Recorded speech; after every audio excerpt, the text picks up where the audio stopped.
Hey there, Tad Hargrave from marketingforhippies.com. Today's video is about content versus context. I would really urge you to shift your attention from trying to put out more content to trying to weave more context. The world is drowning in content. Content meaning information, little bits and bytes, binary zeros and ones, data, info. The world is drowning in that. What it is bereft of is context. So content is sort of discrete, separated, isolated bits of information. Context is how they all fit together. Content are the dots in a connect the dots picture, but context is how they all fit together. It's the bigger picture. Content might be the what, but context is the why, it's the how. And one of the things, it's hard enough to be in pain. All of us carry pain in our life and we suffer in various ways. That's hard enough. What makes it almost intolerable is not knowing why we're in pain. Yeah. So knowing that you hurt is common. Knowing why you hurt is very rare. And understanding why we hurt, that comes from the larger context. If somebody's saying, why did my garden fail again this year? Why are my kids on drugs? Why do my parents hate me? Why are my relationships so rocky? Yeah, that why means a lack of context. It's a sincere question. They really don't know. They really want to know why. What happened? We all get to that point where we just want to know the truth. Even if it's painful, we'd rather just know the truth. And content, here's a tactic, here's a tip, isn't going to solve that. What people need is the bigger story. There's a story of Merlin, the great wizard, and he witnesses a great battle in Wales, and he, guess what we would today call post-traumatic stress disorder. He snaps. And he runs into the wilderness and lives like an animal and refuses to talk to any humans. And King Arthur sends people to go get him, but he wants nothing to do with people after seeing what they've done. And finally Taliesin, his teacher, finds him.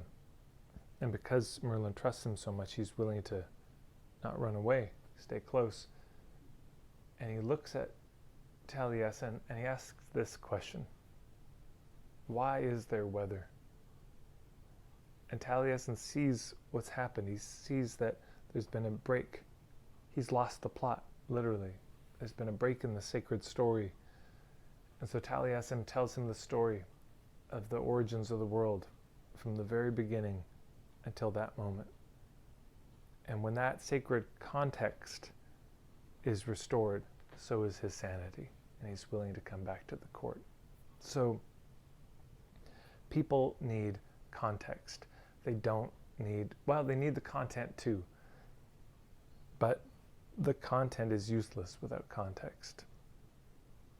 And of course, vice versa. But what I see in the world is a lot of content and very little context. And so this is when I talk about point of view marketing. This is what I'm talking about. How do you help people understand why they have the problems they have?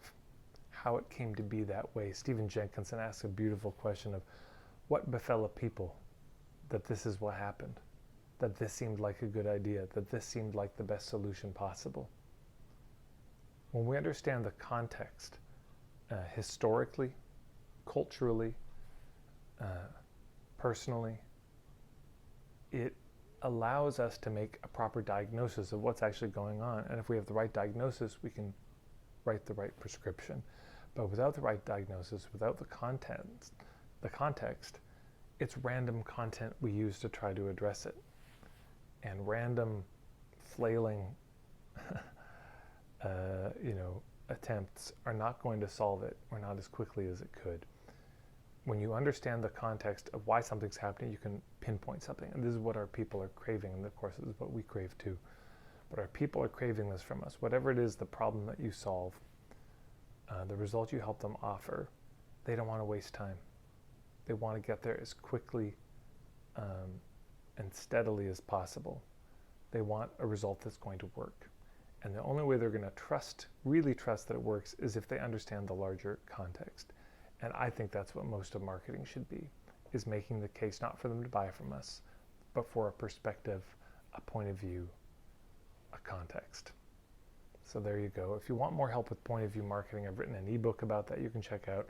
But if you go to marketingforhippies.com/steps, go to step 3, you'll see a ton of stuff about point of view marketing for free that you can check out, and some things you could pay for if you like.